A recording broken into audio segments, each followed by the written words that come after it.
Hoy tenemos un texto largo, así que intentaré remediarlo, pero necesito 3 voluntarios para leer el texto. No voy a leerlo yo porque así... a ver, aquí los voluntarios saben que los elijo yo. No voy a elegir a Scott y a Cindy ya que me están... No, ya no están. Pero antes de nada, creo, hay alguien, veo caras nuevas y me gustaría darle la bienvenida. Así que tenemos aquí una persona que está por primera vez, creo. ¿Cómo es su nombre? Aleida. Muy bienvenida, Aleida. Es un gozo tenerte aquí y queremos que Dios hoy te bendiga también. No solamente hoy, cada día de tu vida. Sé bienvenida en esta familia de Cristo. Ah, conozco a Cruz. Cruz la mandó y ella no vino. Esta Cruz no me cambia, ¿eh? Tiene que hablar yo con Cruz. ¿Y hay alguien más ahí al lado de Sebas? Que también si quiere presentarse, si no pasa nada. Si quiere, soy anónima, no pasa nada. Erika. Bienvenida, Erika. Si te ha molestado, perdóname. Ah, vale, perfecto. Erika, bienvenida. Después saludad a los que nos visitan por primera vez. Pero también, Erika, igual que a Aleida, que Dios también en esta mañana tenga una palabra para ti. Y seguro que no solamente tiene una palabra para ti, sino para cada uno de nosotros. Porque has venido para eso, ¿no? No has venido a verme. Yo sé que soy guapo, esbelto, atractivo, un tío con porte, pero no has venido a mí a verme, así que menos mal. No soy nada importante.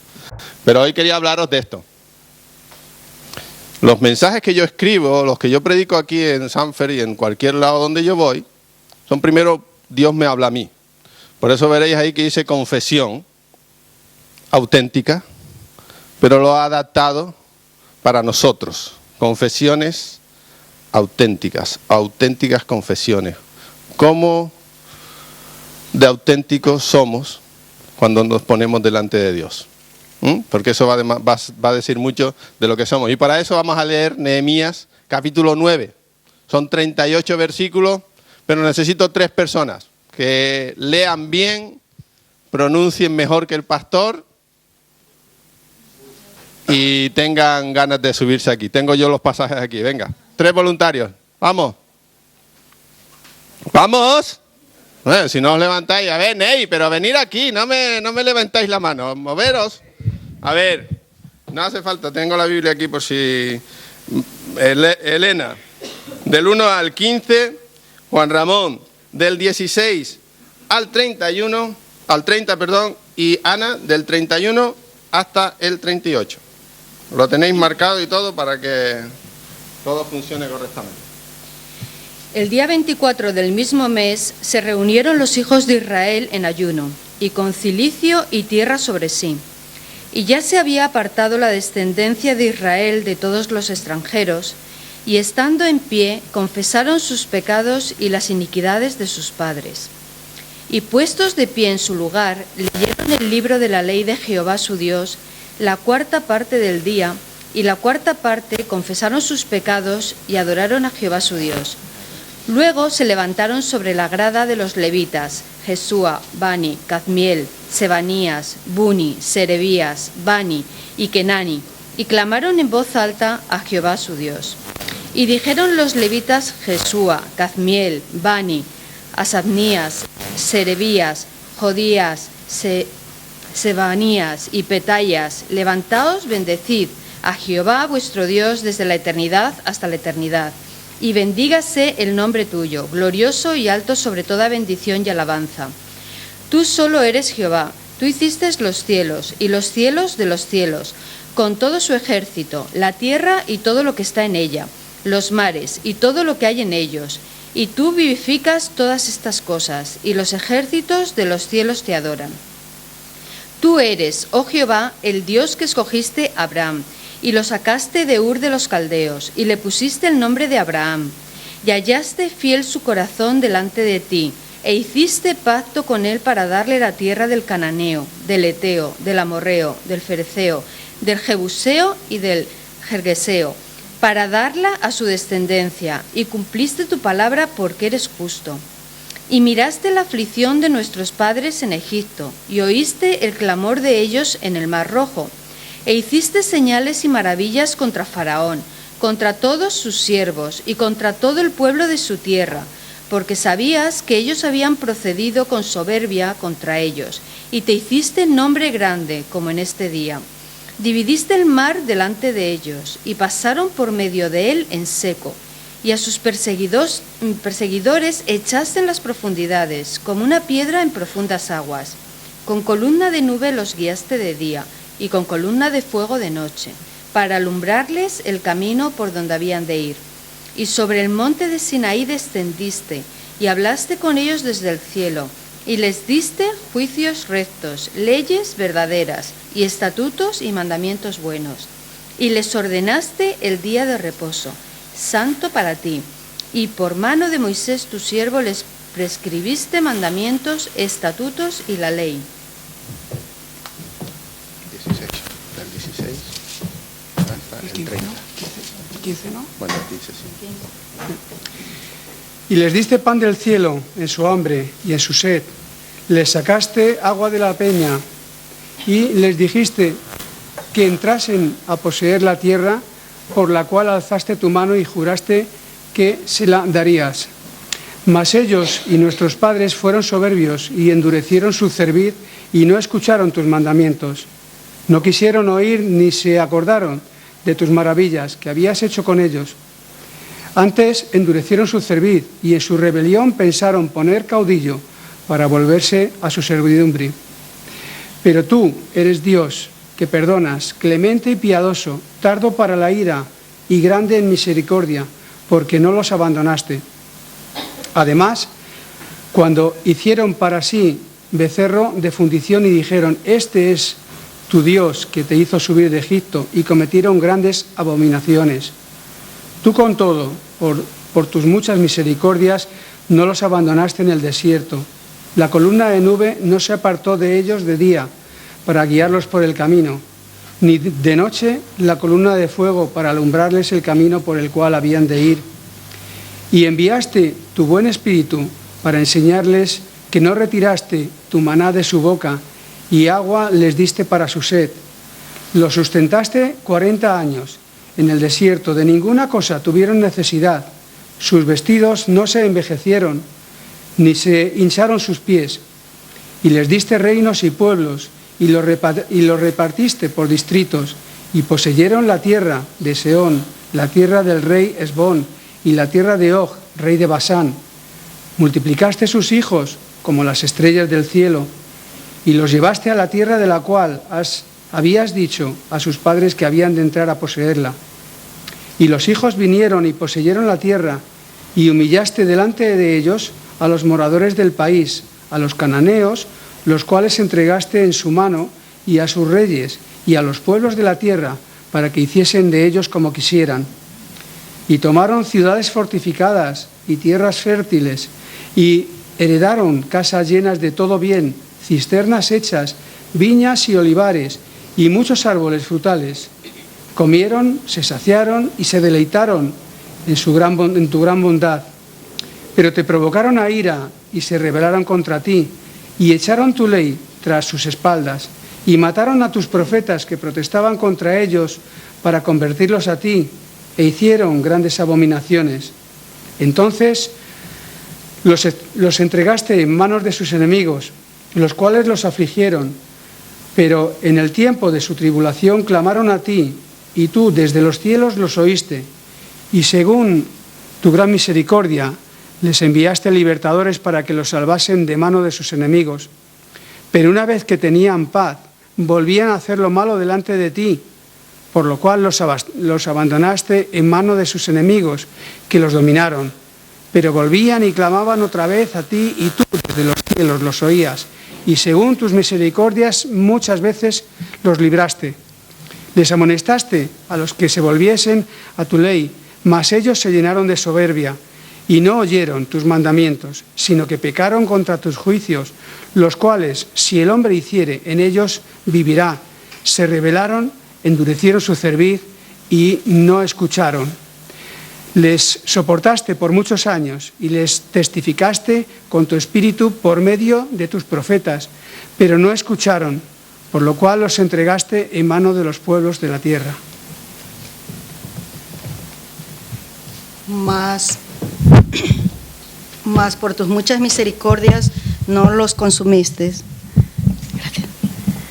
ni los desamparaste, porque eres Dios clemente y misericordioso.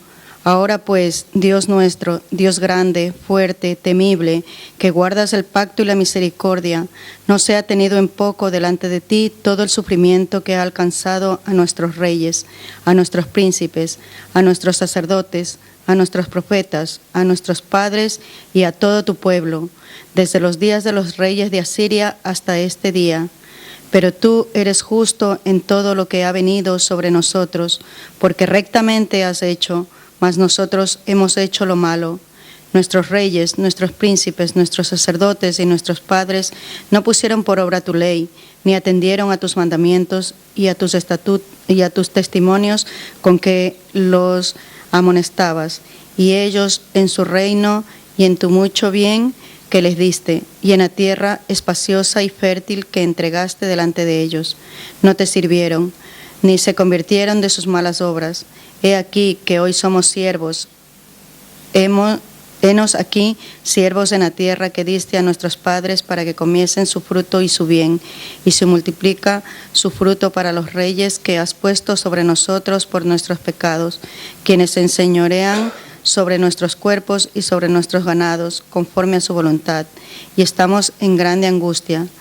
A causa, pues, de todo esto, nosotros hacemos fiel promesa y la escribimos, firmada por nuestros príncipes, por nuestros levitas y por nuestros sacerdotes. Muy bien, muchas gracias.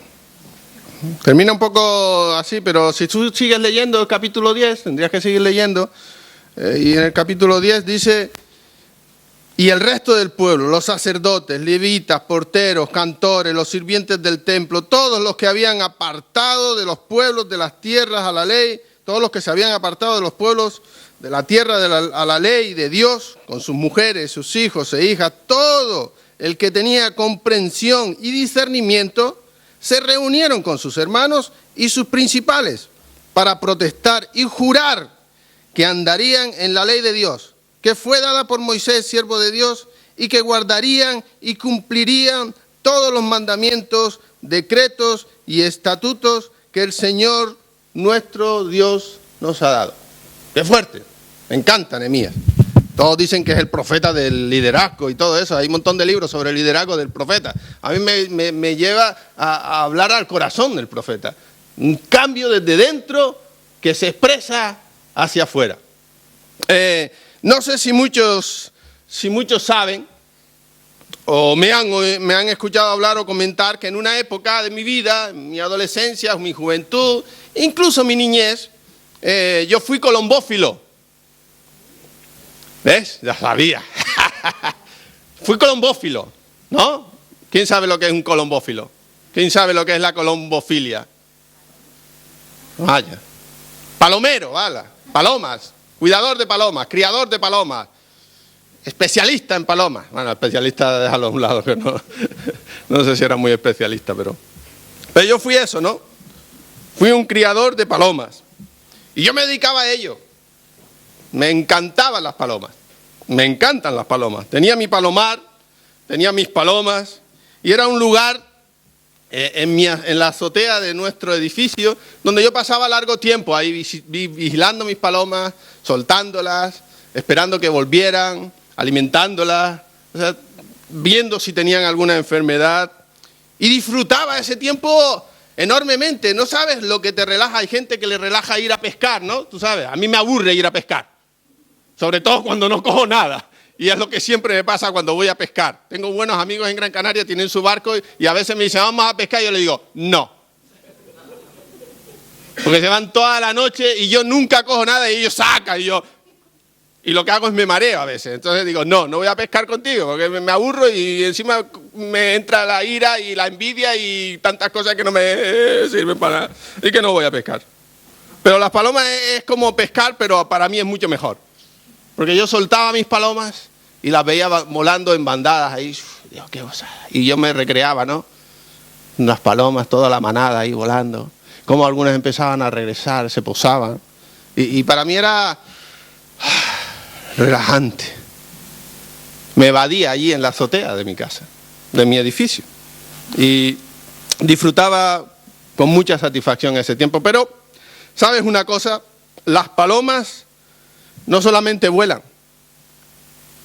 Como seres vivos, comen, se multiplican, mueren, pero entre la multiplicación y la muerte hay una cosa que hacen mucho las palomas y nosotros también, pero ellas en más abundancia.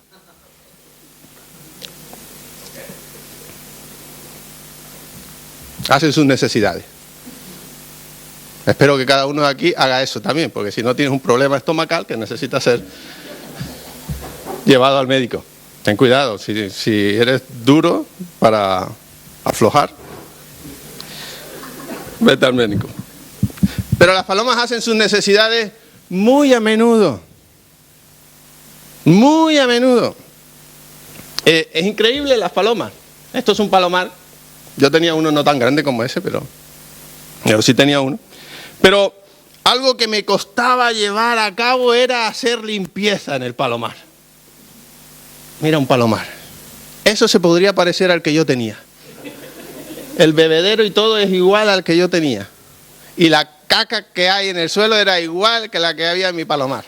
Por no decir otra palabra que es estiércol. Pero me costaba mucho hacer limpieza al palomar.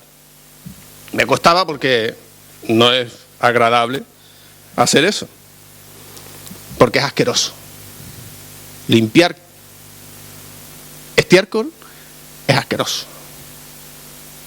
Me costaba incluso a veces limpiarle la de mis hijos. Imagínate tú el palomar, que no me tocas nada. Caca de paloma por todos lados. Eso era el palomar. Caca de paloma por todos lados, abundante y en montones de caca. No sé si esta predicación va a ser buena, pero va a estar de caca la predicación. Pero es así, no sé si alguien ha tenido animales o palomas, pero no estoy mintiendo, ¿eh? En mi casa teníamos de todos los animales. Siempre me han gustado los animales, siempre. Hemos tenido cabras, conejos, gallinas, periquitos, palomas, tórtolas, conejos, hámster. Los hámsters son muy peligrosos en casa.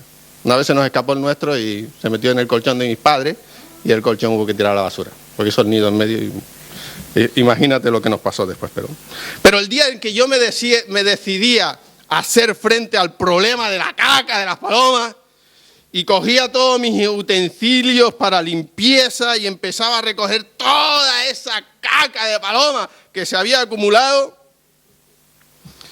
Esa caca seca, horrible, malolienta, húmeda, la que estaba recién sembrada.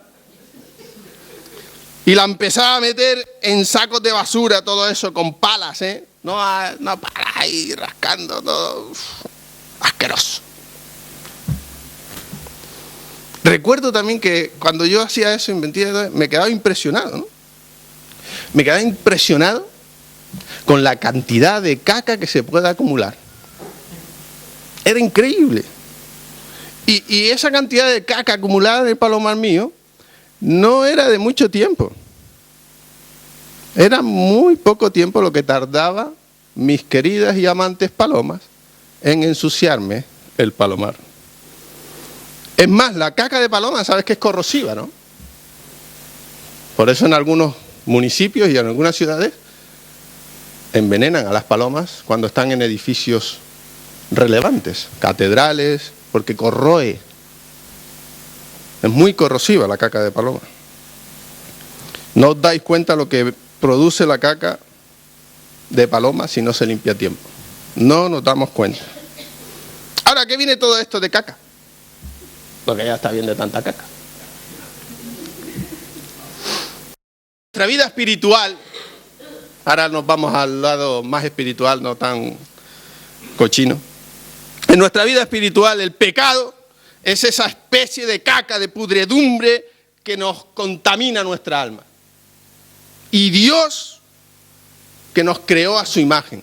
Dios que sabe lo que el pecado carcome y que estropea, desfigura esa imagen que Él nos ha dado y que no refleja, cuando está impregnada de esa porquería, no refleja el amor, no refleja la compasión, no refleja la rectitud, ni la justicia, ni la verdad de Dios. Y todo lo que en nuestra vida ocurre cuando no declaramos y confesamos nuestro pecado es que se convierte nuestra vida en una putrefacción.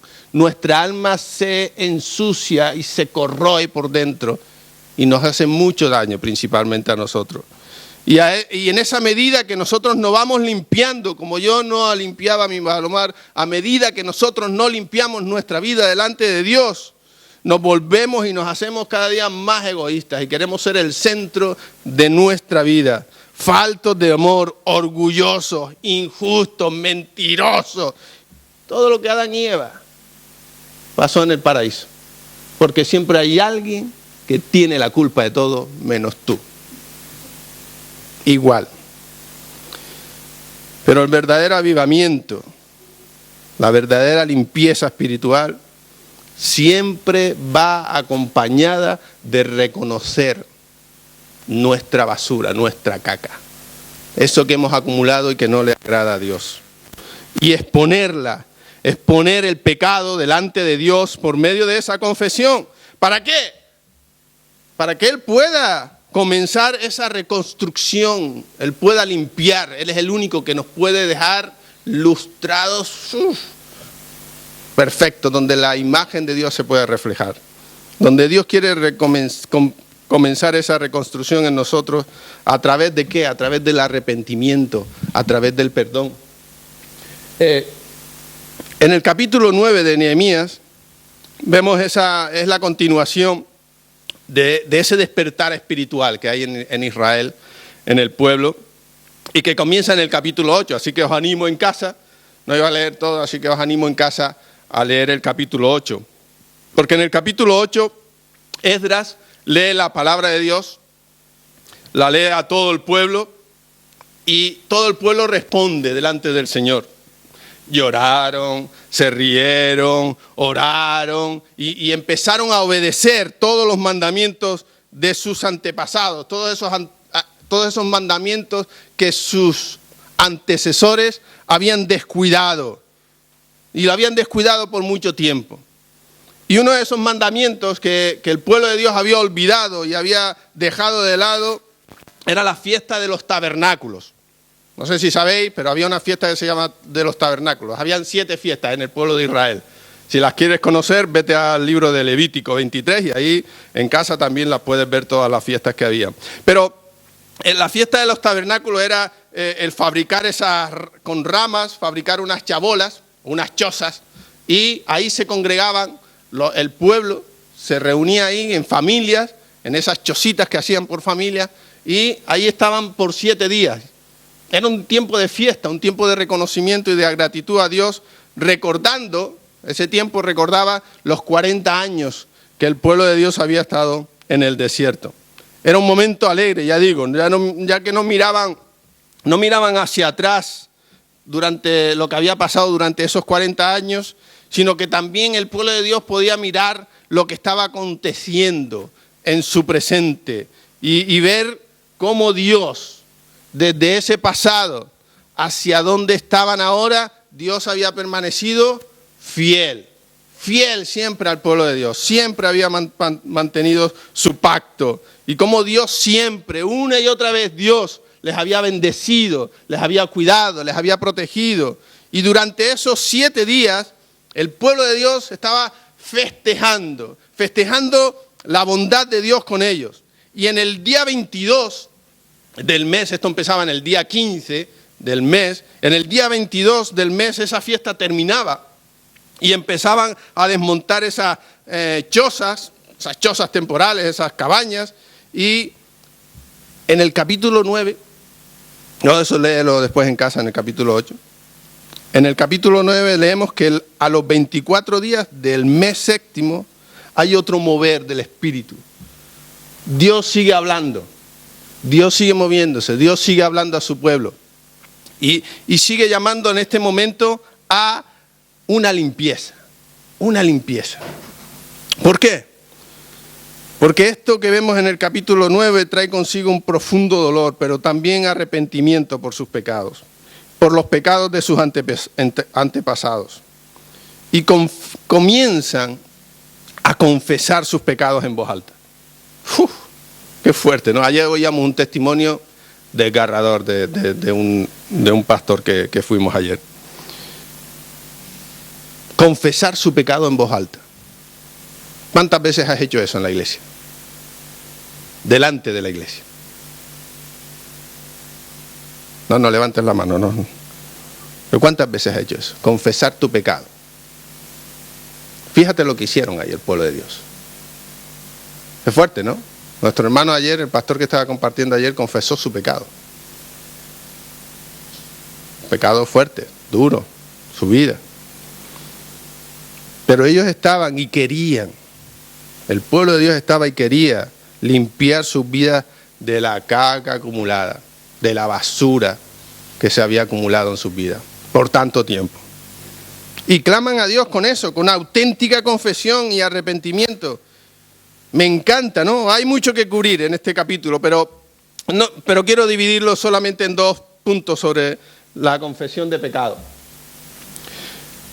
Porque me encanta este capítulo, porque comienza con eso, con la confesión de pecado. A veces pensamos que este capítulo se centra en los pecados y defectos de los judíos, ¿no? ¡Ah, qué malos eran! Mira, meteduras de pata siempre, ¿no? Y a veces si tú lees este pasaje fríamente, dices, estos tipos, y es todo el pecado. Y en este pasaje, si lo miras así, sin mirarlo más allá del texto, te das cuenta que no es así. Si lo miras más allá del texto, te das cuenta que no es así. Te das cuenta que es así. Porque este capítulo no se centra en el pecado. Este capítulo se centra en la grandeza de Dios. En la grandeza de Dios. Para ver la profundidad de nuestro pecado, primero tenemos que ver la grandeza de Dios. Si tú no conoces la grandeza de Dios y quién es Dios, difícilmente vas a querer confesar tu pecado. Porque a veces pensamos en un Dios tan pequeñito que no sabe nada, que le podemos engañar, lo podemos manipular, podemos hacer lo que nos da la gana y no se va a dar cuenta. Y eso no es así. El versículo 5 de este capítulo, los levitas mandan a los judíos a levantaos, dice. Levantaos, bendecid al Señor nuestro Dios desde la eternidad hasta la eternidad. Levantaos, poneos en pie y empezar a bendecir a Dios. Empezar a declarar la grandeza de Dios. Y eso es tremendo en este pasaje. Y entonces empiezan a hacer precisamente eso. Comienzan a exaltar la grandeza de Dios en formas y aspectos específicos en la historia de Israel. Algo que nos falta muchas veces es manifestar y proclamar la grandeza de Dios en aspectos específicos, en mi historia. No en la historia de la iglesia, que ya es.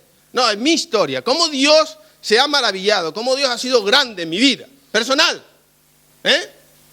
Y eso es tremendo, eso es lo que oíamos ayer. La grandeza de Dios en la vida de este pastor, cómo Dios le había transformado, ¿no? Después de toda la vida que había vivido. Lo primero que dice el pueblo de Dios es que la grandeza de Dios en la creación. Y ahí miras a leer el versículo 6, ¿no? No vamos a leerlo porque vamos rápido. Pero también la grandeza de Dios en el pacto. Como Dios permanece fiel. Como Dios no engaña. Como cuando Dios dice una cosa, Él la cumple. Aunque a veces le duela corregir a sus hijos. Es como nosotros padres, ¿no? Hemos hecho el pacto de dedicar a nuestros hijos, de criarlos. Pero también a veces tenemos que disciplinarlos, ¿no? Aunque el gobierno nos diga que si les pega con la mano te pueden denunciar. Vale, pues que me denuncien. Pero si una cachetada a tiempo, decía mi padre, a tiempo, vale llorar a veces al principio que llorar toda la vida. Y no soy violento, no le he pegado a mis hijos, ¿vale? A lo mejor pensáis que soy uno de estos que va ahí a diestra y siniestra dándole... ahí tenéis, preguntarle a mis hijos. Les he pegado siempre, pero no... No están traumatizados, pero no ha sido tanta violencia, ¿vale? Si no le has pegado a tu hijo, no pasa nada. Cada uno los cría a su manera, ¿no? Pero una torta a tiempo es mejor que estar llorando todavía. La grandeza del pacto, ¿no? Pero sigue diciendo a ver si esto funciona. Esto. Ay, la grandeza de Dios, de cómo Dios los liberó de Egipto, ¿no? Eso es tremendo, ¿no? Como Dios hace todos conocéis la historia, como los milagros que hace Dios ante todo esto y cómo Dios los libera, ¿no? ¿Cómo podían salir de Egipto este pueblo? Si no está Dios con ellos. No podían. 400 años esclavos ahí. Si no es por Dios. Se quedan ahí toda su vida siendo esclavos, cuando llegaron siendo casi amos por medio de José. Y con una buena posición, con un buen jefe ahí. Pero fíjate cómo terminan. Cuando el pecado se apodera de uno, te haces esclavo. Y si Dios no te libera, sigues esclavo. Y sigue diciendo el profeta Nehemías. Funciona, barato. Uy, la grandeza de Dios en darle la ley. A veces pensamos que la ley es para matarnos, ¿no? Pensamos, uy, qué dura la ley, ¿no? Pero me gusta el Salmo 119, ¿no? ¿Saben el Salmo 119 que dice? La ley es más dulce que la miel. Es la lámpara a mi camino. Cuando yo leo eso, es más deseable, dice, más deseable que el oro refinado. Cuando yo leo eso en la palabra de Dios, digo, wow, la ley es perfecta. Dios ha hecho algo grande para que yo fuera y tuviera el gozo que Él quiere. La grandeza de la ley. Y versículo 15, la fidelidad de Dios. Dios nunca ha dejado de ser Dios. Dios nunca se ha olvidado de nosotros y Dios nunca se olvidó de su pueblo. Y aún en medio de su pecado, Dios proveyó para todas sus necesidades. La grandeza de Dios. Y a partir del versículo 16, pues el profeta cambia un poco el enfoque y comienza eso. Ya estoy como el inglés de Cindy, el español de Cindy. Tú ves como el español es diferente, no hay bueno ni malo, son diferentes tonalidades y acentos y meteduras de pata. Empieza a contrastar, ¿no?, la grandeza de Dios con el pecado de sus padres. ¿Cómo fueron sus padres? Fueron padres rebeldes, fueron padres tercos, desobedientes, que respondieron, fíjate cómo respondieron a la increíble bondad de Dios para con ellos. Respondieron haciéndose un ídolo de oro en el desierto. Fíjate cómo la gente que ha visto a Dios obrando, que ha visto a Dios manifestar la grandeza, su poder, cómo termina haciendo un ídolo de oro para adorarle. Terrible, terrible. Cuando miraba al pueblo de Israel, pero mírate a ti. ¿Qué no has hecho tú? ¿Qué ídolo no te has fabricado? Y todo ese resto del capítulo continúa siempre mirando la grandeza, mirando la bondad, mirando la fidelidad, mirando el poder, mirando la gloria de Dios. Todo en contraste con el comportamiento del pueblo de Dios. Ingratitud, infidelidad, idolatría, maldad, etcétera, etcétera. Ellos están echando una mirada honesta. Una mirada honesta. Pero también humilde a su pecado. Pero todo el énfasis en este pasaje está en la grandeza de Dios. En reconocer la grandeza de Dios. Y lo miserable que a veces somos. Y es muy importante para la iglesia de hoy no perder esto de vista. No perder el equilibrio. El pecado, esa palabra que he dicho algunas veces que ya no está de moda, ¿verdad? No le puedes decir a la gente por ahí, que eso es pecado. No, una infracción. No, es quebrantado la ley. No, es que no es políticamente correcto. Decirle a alguien por la calle o a tu vecino,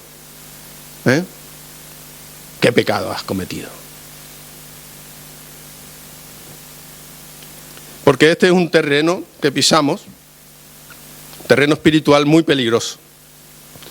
Porque cuando nosotros perdemos la admisión honesta de nuestro pecado, la culpa de nuestras almas, perdemos la vista, perdemos de vista las enseñanzas del Evangelio.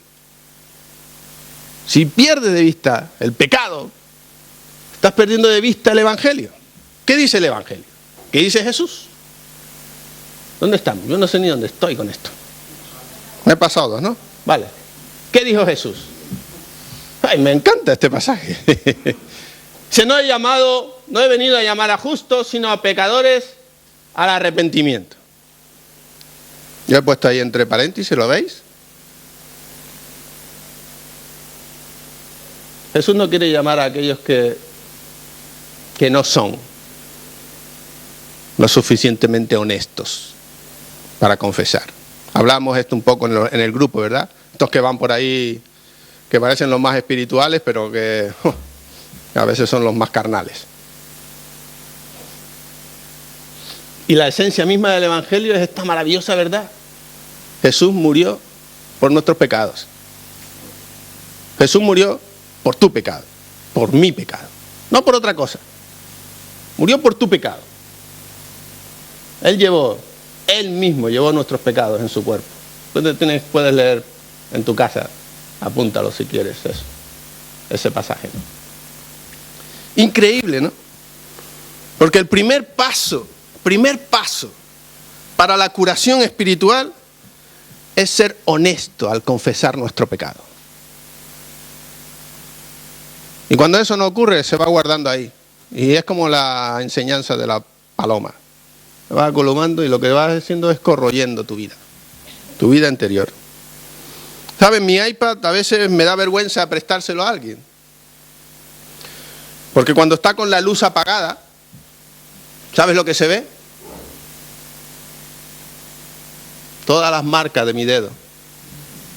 No me gusta, porque cuando alguien me pide el iPad, yo hago así y se lo doy.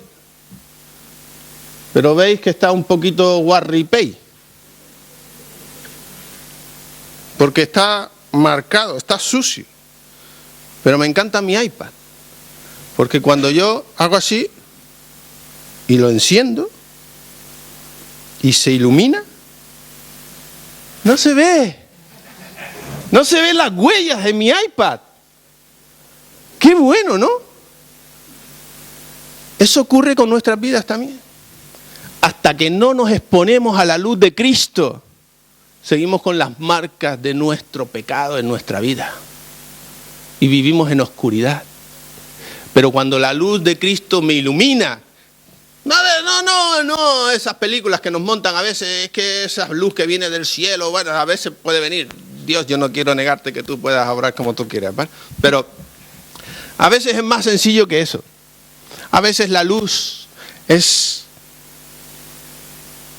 lámpara, es a tus pies tu palabra. Exponerte a la palabra de Dios. Porque cuando estamos en oscuridad, nuestro pecado es... Y ya yo en mi iPad, lo normal es que tenga las huellas, ni la limpio la pantalla, ¿vale? Llamadme como queráis, pero yo no limpio la pantalla. Pero cuando la luz de Cristo ilumina tu vida, es un cambio radical. Es un cambio precioso. Y es ese cambio que no quieres vivir más centrado en las huellas, sean las que te hayan marcado en tu vida. Porque, ¿sabes? Mi iPad lo usa mi hijo, la usa mi hija, lo usa a veces mi esposa, lo uso yo. Y tiene muchas huellas este iPad. Nuestras vidas a veces también tienen muchas huellas que otras personas han hecho mal en nosotros. Y nos han dejado marcados. Nos han dejado marcados. Y no las podemos quitar, es que nos vemos impotentes, ¿no? A veces de quitar esas marcas que nos han dejado. Pero solamente la podemos limpiar mirando la luz, acercándonos a la luz y siendo conscientes de cómo podemos ser transformados. Me encanta porque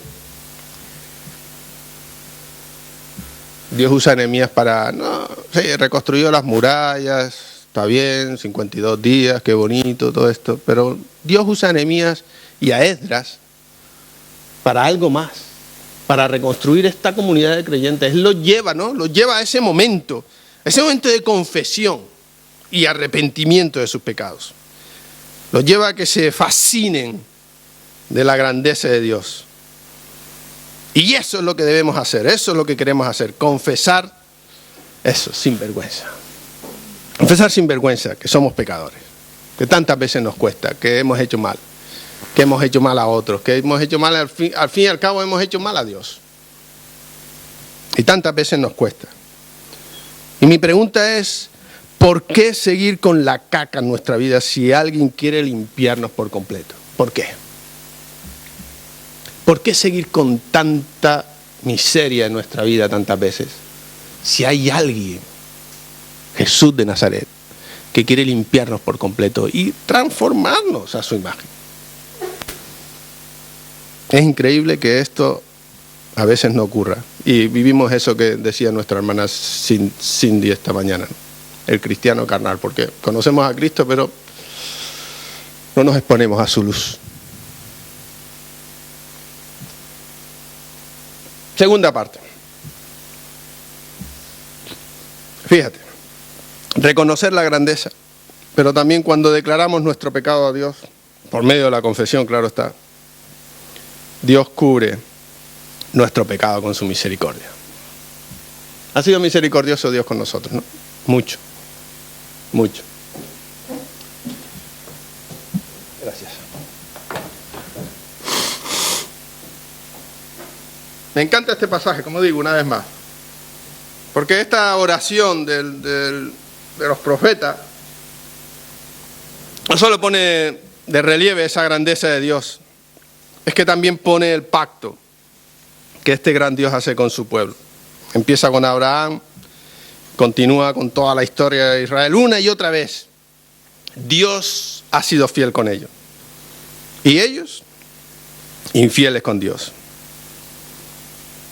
Una y otra vez, una y otra vez, una y otra vez. Esta misericordia expresada en el perdón de sus pecados. Y tú puedes leer, ¿no? Versículo 16 que hemos leído, versículo 17, versículo 27, versículo 28, cómo ellos fueron soberbios, endurecieron su cerviz, no escucharon los mandamientos de Dios y una y otra vez fueron detrás de otros dioses. Y solo cuando tenían tribulación clamaban a Dios y no aprovechaban los tiempos de bonanza que Dios les daba. Una y otra vez se volverían parte de Dios y Dios les permitiría experimentar esa pudredumbre. Cuando nos acercamos a Dios sinceramente para confesar nuestro pecado, nos damos cuenta de lo sucios que estamos. Nos damos cuenta de lo que somos verdaderamente. No tenemos que ir a ningún lado, solo ponernos y exponernos a Dios. Y ahí sale a la luz todo. Me encanta Salmo 32. David ora. Fíjate lo que ocurre cuando tú no confiesas. Mientras callé, se envejecieron mis huesos en mi gemir todo el día, porque de día y de noche se agravó sobre ti, sobre mí tu mano. Se volvió mi verdor en sequedades de verano. Una descripción de la pudrición, que ocurre en nuestra vida, ¿no? De los efectos de pecado en nuestra vida. Pero dice el salmista, sigue diciendo, mira el remedio para el salmista. Mi pecado te declaré y no encubrí mi iniquidad. Dije, decisión, yo he decidido, confesaré mis transgresiones al Señor y tú perdonaste la maldad de mi pecado. Por eso abre el Salmo 32 con esta declaración. Porque él ya sabía, había experimentado lo que era el perdón de Dios. Bienaventurado aquel cuya transgresión ha sido perdonada y cubierto su pecado, limpiado su pecado. Cubierto con la sangre de Cristo, con la cruz del Calvario. Pero cuando escondemos nuestro pecado, igual que la de las palomas, nos corroe, nos contamina, nos carcome y carcome nuestra comunión con Dios y con los demás. Pero cuando venimos a Jesús con nuestra podredumbre y nos exponemos y nos dejamos limpiar, ocurre el milagro. Ocurre el milagro, dice, Él cubre nuestro pecado. Él limpia nuestro pecado. Él cubre nuestro pecado con su misericordia. Hay un pasaje, y con esto ya estamos terminando, de Proverbios. Me encantan los proverbios. Me encanta la Biblia. Por eso me hice pastor. O por eso me llamó el Señor a pastor, porque yo la verdad es que no quería ser pastor, ¿vale? Pero bueno, algún día os contaré esta historia de por qué soy pastor. Pero yo no quería ser pastor.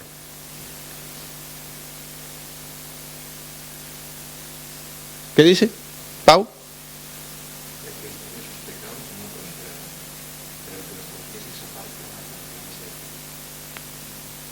¿A quién le gusta este versículo?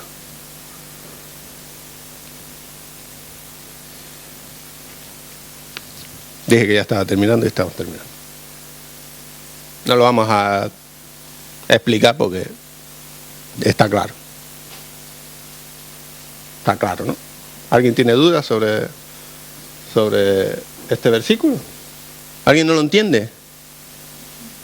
¿Todos lo entienden? Está claro, ¿no? No tengo que explicarlo. Yo estudio 4 años de teología en el seminario. Tengo un grado en teología, no un grado en pastoral ni nada, tengo un grado en teología. Parezco importante y todo. Todo está claro, ¿verdad? Apúntatelo, grábatelo en tu corazón y en tu mente. Porque eso es lo que ocurre cuando tú no confiesas tu pecado. Vale. Y no prosperar que cuando tú confiesas tu pecado vas a ser rico y vas a tener... No. Hay otras formas de prosperar y me encantó. Muy bien, Juan Ramón. Lo que dijo Juan Ramón. Prosperar tu alma. Porque ahí es donde está todo. Preguntitas. Me gusta terminar con preguntas. Y acordaros del ejemplo de mi palomar, ¿no? De esa suciedad. ¿Qué hay en tu vida que necesita ser limpiado? ¿Qué suciedad se ha acumulado en tu vida? A lo mejor te convertiste hace 20 años. Aleluya, gloria a Dios. Pero a lo mejor llevas 20 años arrastrando algo impregnado en tu vida que necesita ser quitado. Yo no te lo voy a decir lo que tienes que hacer. Yo solo te digo y te expongo la palabra de Dios. Cada uno delante del Señor toma sus decisiones. ¿Qué hay en tu vida que necesita ser limpiado?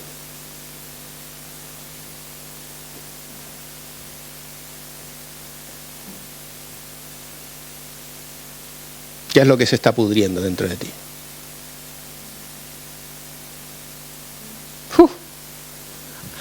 A veces hay gente que viene tan bien, ¿no? ¿Las habéis visto? Eso existía ya en el tiempo de Jesús. ¿Sabes cómo le llamaba a Jesús? ¿Y qué más? Sepulcro. ¿Hay gente así? Y que por dentro están podridos. ¿Sabes lo que hay en un sepulcro, no? Todos nosotros algún día estaremos en uno. Cada uno en el suyo. No todos juntos, porque si no ya sería un escándalo. Pero ¿sabes lo que hay en el sepulcro? Un muerto. Huesos. Eso también había en mi palomar cuando dejaba mucho tiempo sin limpiar. ¿Qué es lo que se está pudriendo dentro de ti? Tal vez nadie lo ve. Seguro que nadie lo ve. ¿Quién puede mirarme en mi interior? Aunque esté tan flaquito. Nadie me puede ver. Nadie puede ver las intenciones de mi corazón. Nadie puede ver mis pensamientos. Uy, si supierais mis pensamientos, qué terrible. No. Sería una bendición para vosotros. No vendríais al culto ya. Tal vez nadie lo ve, pero Dios lo ve. Y lo más terrible de todo es que Dios lo ve y tú sabes que está ahí. Cada uno de nosotros es consciente. El que se ha mirado delante de Dios sabe lo que hay en tu vida que está mal. Sabes aquello que se está pudriendo. Y eso es lo que hace el pecado oculto. Pudre, contamina nuestra vida. Pero Dios tiene un remedio purificador, agradable, un remedio cariñoso para con nosotros. Y tenemos que ir a Él. Tenemos que ir a Él y confesar, pedir perdón y pedir de la gracia de Dios para abandonar eso que tú sabes, que Dios sabes, que no está bien, que tienes que dejar, que tienes que pedirle la gracia de Dios para dejarle, para quitar ese pecado y obedecerle, obedecer a Jesús, porque Él quiere limpiar tu pecado y lo hace por medio de Jesucristo. No hay otra forma. Puedes ir al psicólogo, puedes ir al psiquiatra, puedes ir a un terapeuta, puedes ir a un pedagogo, te puede enseñar a hablar, a tomar nuevas herramientas de conducta y tal, pero tu pecado, solo Dios lo puede quitar. Tu instinto pecaminoso, solo Dios lo puede quitar. Quiero que tomemos un momento de reflexión, ahí en silencio. Si quieres cerrar los ojos, si quieres ponerte de rodillas, si quieres ponerte de pie, no, pero ten este momento de reflexión ahí en silencio. Y deja que Dios, por medio de su Espíritu Santo, pues te convenza verdaderamente de que hay cosas en ti que necesitan ser cambiadas. A lo mejor no hay nada que esté en ti que esté mal. Mentiroso eres, perdona que te lo diga así de claro. Si te dices que en tu vida no hay nada que esté mal, te digo que eres un mentiroso. Y si después no estás a favor de que yo te llame mentiroso, me lo dices. Pero si reconoces que tú estás totalmente bien, que no hay nada en tu vida que esté mal, Dios y un servidor te decimos mentiroso. Así que toma este tiempo y deja que el Espíritu Santo te convenza. Te convenza. Y confiesa tu pecado a Dios. No te estoy pidiendo que lo confieses como en el pasaje en voz alta. Si quieres hacerlo, hay libertad. No somos en ese lado. Si quieres hacerlo, también. Si quieres hacerlo en voz alta, confesarle delante de Dios y de los hermanos, también. Pero llévalo a la luz. Lleva a la luz todo eso que sabes que en tu vida son marcas que no quieres tener y que no te son de bendición. Y experimenta su perdón total y libérate, límpiate.